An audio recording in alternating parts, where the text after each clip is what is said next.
I think it's just excitement. Yeah. Everyone's ready to go. You get a good preseason in, but ultimately you just want to start playing games, and we're thankful we get to do it in somewhere warm. What have you liked with this team? Kind of have a lot of building blocks back from last year. What have you liked through training camp? I think consistency of the effort, the standards, we know what we are, and we can build on that. And I think that's a really good step forward for us. And now it's just about putting together performances week after week that give us points away from home and home. How do you look at goal setting for this team? Obviously, a good end of the season last year. How do you look at kind of where you guys want to go come next fall? Look, I think you can always have expectations. You can always have goals. I think for us, it's having a vision of what kind of team we want to be. We want to be a team that pushes to the maximum of our possibility and capability. And I think for us, that's looking at making the playoffs. It's looking at winning as many games at home as we possibly can. Whereas last year we didn't do that particularly well. We want to win a trophy, right? And whether that's Leagues Cup, Open Cup, or MLS Cup, these are situations where there's always an opportunity for us to grab hold of something. And I think that's the way our mentality of this group has been. How do you look at this preseason compared to last? Obviously, interim coaches, Yeah. But being able to work with Eric for 6 weeks and kind of build on the foundation you guys had last year. Yeah, it's hard to compare the two. I think last year, so many question marks, uncertainties, et cetera, et cetera. We've talked at length about that. This is completely different. We know what we are, like I said, we know what we want to achieve, and now we get to actually go do that. Will you look at the roster as a whole? What excites you most? I think continuity. For me, the best teams I've been a part of are ones where guys not only are put in positions to succeed, but then they also have chemistry with those around them. And that comes from time. That comes from consistency of training, of games together. And I think, thankfully, we're in a position where we get to grab that opportunity. Piggybacking off that, how's Joaquin looked this Yeah. preseason? Because obviously you joined in the summer, you guys jumped right into it last year. You know what I love about him, about just the coaching staff in general? We look at situations where it's subtle tweaks, right? If you look at where we were playing last year and where he was playing last year, was a little bit higher up, a little bit more between lines. We've changed the system slightly. He's facing the game a little bit more. You can just tell it's almost, he looks completely different. He looks more comfortable. His passing, his running off the ball, playmaking ability, all the things that we knew he was capable of are now shining. So I think for me, that's a testament to him as a player, as a professional, but also to the staff of finding the best role for him. You talk about systems. You've sort of played a lot of preseason in a 3 rather than 2. What Yeah. does that change for you in terms of reference points and that sort of thing? We've talked about it. I think it makes things a little more clear. In my position, a little more clear of like being that deepest reference point off the center backs and off the wing backs. And again, it's then about the chemistry, the camaraderie of the group and getting comfortable in those positions time and time again. Do you feel like the couple of weeks in the preseason is enough time for that sort of thing? Sure. We're professionals, John. We'll be all right. Eric, just what's this week like? I mean, different, right? I mean, when that season opener is right around the corner, does it feel different? Yeah, it does. And I've sort of brought that elephant to the front of the room a little bit with the players this morning, in the sense that it becomes very real now, and suddenly you're going to have come Friday afternoon 11, 12 unhappy players that they're not playing. They've not made the lineup. All the fluffiness of pre-season and the rotation and the changes, that's all fallen by the wayside, and it becomes very real. So I think in one sense it's exciting. We feel like we've banked 6 weeks or so of really good work. We feel like we're in a good place, but then the realities of the season hit home. So it'll be interesting to see how we respond for sure. Speaking of those in and out, Robin obviously had an issue early on that kind of delayed his start, but it looks like he's kind of on the outside looking in at this moment. How do you look at where he's a couple of weeks behind everyone else, unfortunately, based on the fact that he missed the first couple of weeks of training. Obviously, Robin has had his injuries over the course of the last couple of years, so I'm very conscious, as I was when I first came in last year, that he is integrated in a very sensible way. But also with Robin, you know full well that he can make a real impact from the bench, and we often in the past have used him in a very strategic way in that sense. So I don't think it greatly affects the squad that he's a couple of weeks behind. And he's catching up quick, because he's desperate for this to be a good year for him for sure, and to build on what he did last year. So I want to make sure that we find that balance between integrating him quickly enough but also being sensible. How do you look at kind of preseason expectations and goals for the team? Obviously you weren't here at preseason last year. Is that something that you guys address explicitly of what you want to do this year? No, I don't think so. We obviously, it would be the sensible thing to say that we want to build upon what we did last year. I felt like last year was, albeit we were really pleased when we look back, I was really satisfied with the work that everyone did.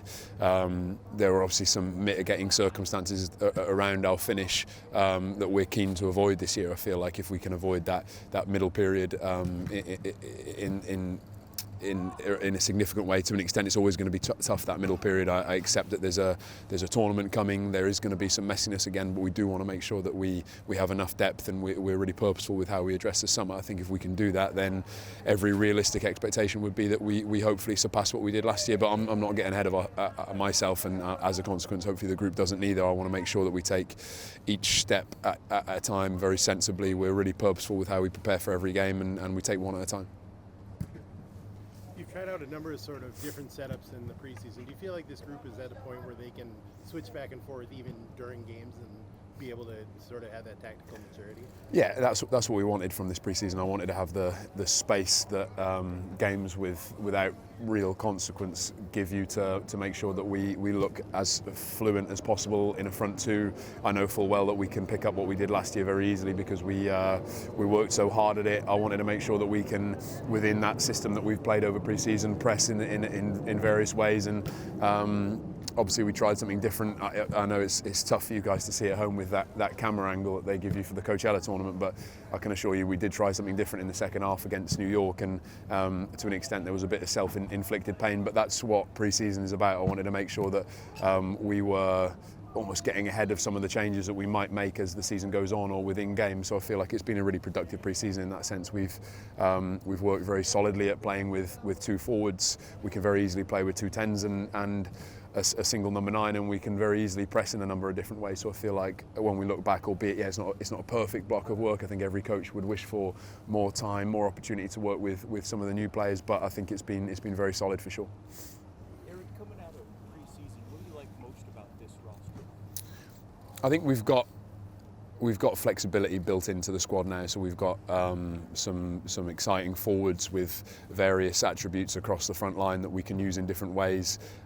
We've got some healthy competition now. We've sort of unfortunately haven't been able to work with any of the new guys in much detail so far because of various circumstances, but what we've carried through from last year, as you'd have seen across almost all the games post Leagues Cup last year, minus the one against Galaxy, the big important one, unfortunately, we were super competitive, very hard to beat. We're an athletic group of players, we're a hungry group of players. We've obviously brought the average age down of the group now. We've got a nice balance of players between, say, 22, 27, with a couple of more senior players to support that are hopefully getting toward the peak of their careers, and we could say that about maybe between, say, 12 and 15 of those guys. So I think that's a really good place to be in, and for those of you who've watched the session this morning, that sort of captures what this group is like. It's energetic, it's hungry. Every day is a good day with the group, and I think there's few and far between occasions where I step foot off the pitch or the staff set foot off the pitch and feel like the session hasn't gone as we want it to. The working culture every day is really good. So I think it captures where we were last year to an extent, that we don't have any superstars in the group for sure in comparison to some of the sort of bigger hitters in the league, but we've got a really good working culture and a very coachable group, which is a big thing. Eric, you talk about getting younger, but at the same time, those 3 additions, none of those 3 are guys that immediately raise the level of the group. How do you look at that fact that he's more of a development window? Yeah, it's. I suppose you look at it 2 ways. Of course, we'd like to strengthen the 11 for sure. That obviously won't be the case in the coming weeks because of the nature of the point at which they've come in and some of the administrative stuff that we've got to get past, and they're young guys that we're going to have to work with and be patient with. But yeah, there's 2 sides to the coin. It's maybe frustrating in some senses, but in another, I really like working with young players. It's a big part of what I've done over the course of my career. It's a big part of every step that I've taken up until this point, and it's something that I'm going to continue to do. And we want to have players who come in with a high ceiling that needs some development work, and I wanted to make sure that we've got a culture that means that when they come here, they're going to feel that day to day, that they're going to come into a group that really pushes them, and hopefully over time these guys can contribute for sure. As you've gotten accustomed to the league and its players in the offseason, were you at all in some of the front office meetings pushing for guys within MLS, just knowing their quality of guys you could bring in just intra-league? Yeah, I think it's probably I've taken my time in evaluating all that sort of stuff, and I think this has been an interesting window for me to now have had a feel for what every squad is about, what direction some of them go in terms of recruitment, and then watching a couple of the moving pieces around the league. It's been interesting. I haven't really drawn too many conclusions, but certainly I felt like I'm now on solid ground in terms of evaluating people's strategies and how things go. And there's been a lot of change, particularly in our conference, and it'll be interesting to see how all that levels out. I suppose one thing you'd say for us is we haven't lost anyone who contributed in a really meaningful way last year. So I've had a solid group to work with over the course of the off season. They know how I like to work. I know what their qualities are. I know what level of adaptability I've got in the group. I know what buttons I need to push in the group, and I hope the new guys, when they do eventually come in and settle, they can slip into that and hopefully contribute. Given the weather, are you just going to schedule 6 full weeks in California next year? It would be nice. It would be nice. This week has been a shock, I've got to say. Particularly, we've obviously had Nicolas Romero arrive from Argentina in the last couple of days with a couple of his agents, and I know that's taken its toll. So I'll be glad to escape again tomorrow. Have you been lying to him and telling him, oh, it's never like No, well, I assure people very quickly that there is a 6 month. For me, it feels like a 6 month summer to come. So it's a case of grinding the next couple of weeks out, I suppose.